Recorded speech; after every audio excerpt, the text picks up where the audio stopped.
I love this dish of roasted cauliflower, grilled figs, and Hellmann's lemon za'atar dressing because to me it captures everything Israeli cuisine is about. Freshness, vegetables, and just bright flavors.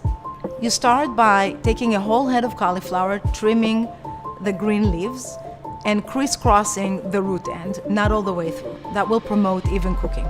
Put it on a baking tray with a parchment paper, drizzle with olive oil, and season lightly with salt. Place in a preheated oven and cook for about an hour, depending on the size of the cauliflower, and cook until it's nice and brown all around.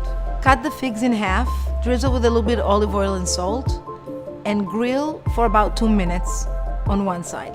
Whisk together even amounts of full-fat yogurt and lemon za'atar dressing, and set aside.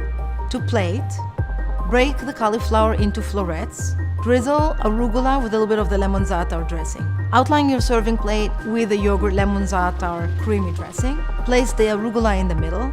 Place the cauliflower over the arugula and top with the grilled figs. Yummy!